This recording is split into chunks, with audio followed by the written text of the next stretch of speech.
দিনটা ছিল 9 ফেব্রুয়ারি। আমরা বেরিয়ে পড়েছি প্রয়াগরাজের উদ্দেশ্যে। তো প্রয়াগরাজ যাওয়ার আগে প্রথম আমাদের বারাণসী যাওয়ার কথা আছে, সেই হিসেবে আমরা বেরিয়ে পড়েছি আর চলে এসেছি কলকাতা স্টেশনে। সেইখান থেকেই আমাদের ট্রেন আছে সকাল 11:45-এ 13151 জম্মু তাওয়াই এক্সপ্রেস। আমাদের ট্রেনে থেকে নামার টাইম আছে রাত্রি 3:30টার সময় মোটামুটি একটা। দেখি কখন কি ট্রেন পৌঁছাতে পারে, দেখা যাক। এখান থেকে আজকে আমাদের গাড়ি আছে 11:45 জম্মু তাওয়াই এক্সপ্রেস।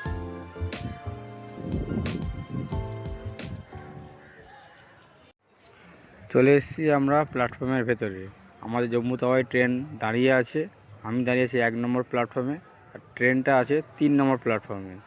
আমরা চলে যাব 3 নম্বর প্ল্যাটফর্মে।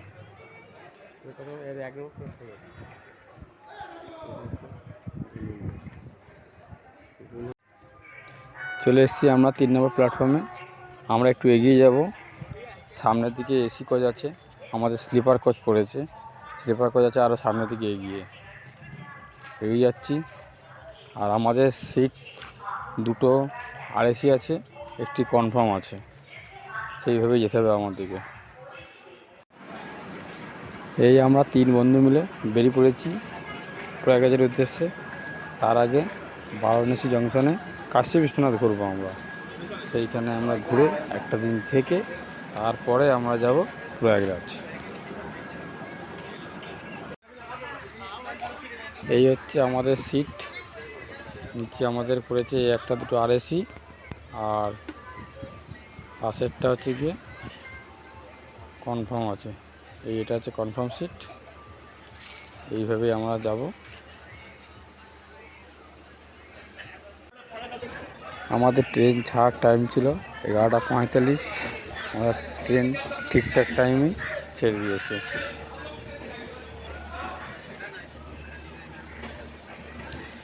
তোমরা পুরো ভিডিওটাই দেখতে থাকো, যদি ভালো লাগে লাইক কমেন্ট শেয়ার করে দিও।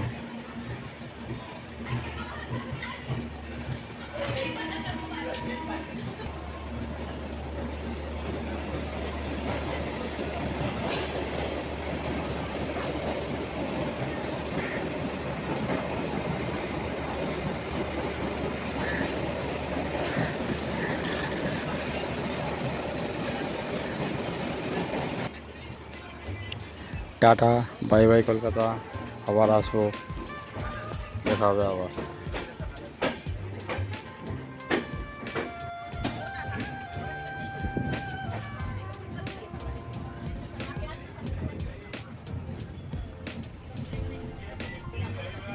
এটা দমদম জংশন হচ্ছে। এটা দমদমে ট্রেন স্লো থাকে।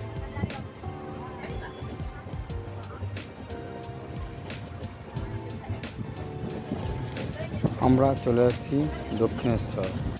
এই ট্রেনের প্রথম স্টপই আছে দক্ষিণেশ্বর। দক্ষিণেশ্বর এটা বালির ব্রিজ পার হয়ে যাচ্ছে।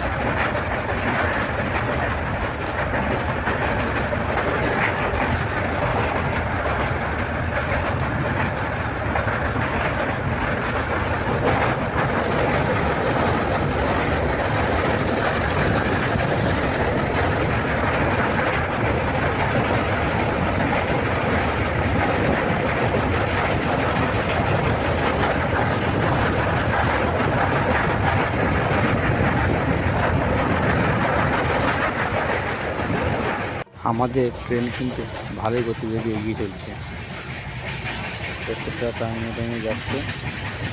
দেখা যাক কী হয়।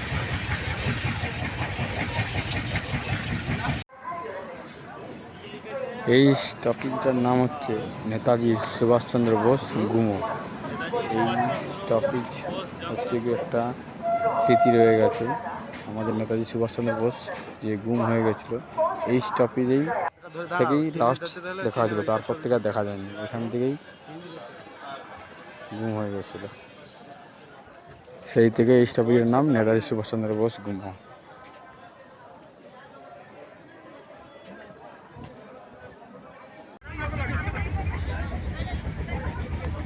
কিছু রাতের পরে দেখলে মনে হবে না এটা স্লিপার কোচ। ট্রেনের মধ্যে এত ভিড় বেড়ে গেছে, বিহার ঢোকার পরে স্লিপার কোচ দেখলে মনেই হবে না, দেখলে মনে হবে জেনারেল কোচ। নিচে পা রাখার জায়গা নেই, কেউ বাইরে কিন্তু যেতে পারবে না, দেখলে মনেই হবে না যেটা স্লিপার কোচ।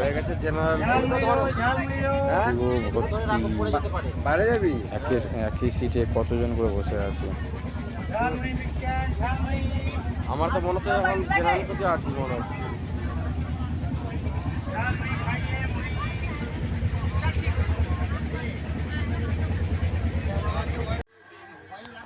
আমাদের এই ট্রেনে প্যান্ট্রি আছে, তাই এই প্যান্ট্রি থেকেই খাওয়ার অর্ডার নিতে এসেছিলো। তো এখানে আমরা খাওয়ার অর্ডার দিয়েছিলাম ভেজ থালি। ওরা প্রথমে 130 টাকা বলছিল, সেখান থেকে আমরা বললাম 80 টাকায় তো থালি আছে, বললো ঠিক আছে আছে। তো 80 টাকার মধ্যে ভেজ থালি দিয়েছিল, 2টো পরোটা, কিছু ভাত, একটা সবজি আর ভেজ ডাল। তো খেতে মোটামুটি ভালোই লাগছিল, খেতে খাওয়া হয়নি, স্বাদ মোটামুটি ঠিক আছে।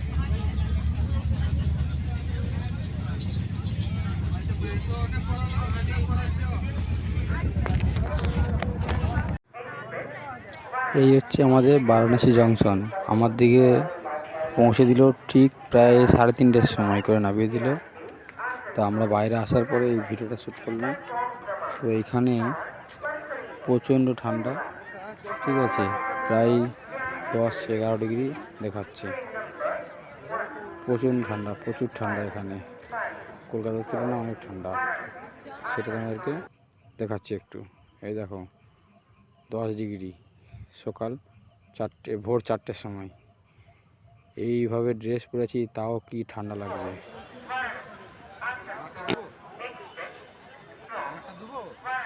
সবার তো তুলে নেই, ক্যামেরা বন্দি করে রাখতে হবে। বারাণসী জংশন। এরপর আমরা চলে যাব টোটো ধরে হোটেলে। আমাদের বুক করা ছিল না, আমরা গিয়ে খোঁজাখুঁজি করে একটা হোটেল পেয়েছি। ওই হচ্ছে হোটেল। এই হোটেলের টাকাটা একটু বেশিই নিয়েছে, এখন সিজনের সময় সবাইয়ের থেকে দামটা বেশিই নিচ্ছে। এই পাথরগুলো এত ফিটিং করা ছিল, ওই পাথরটা পরে করেছে এটা, ঠিক আছে।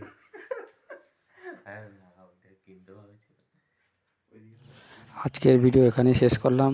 পরের ভিডিও কাশী বিশ্বনাথ কেমন ঘুরলাম সেটা তোমরা সামনে দেখাবো।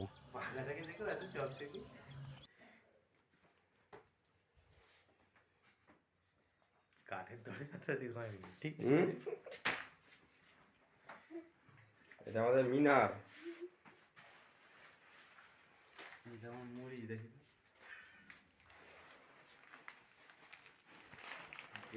রুমটা খুব একটা খাস নয়, চলে যাওয়ার মতো, খুব একটা খারাপ না।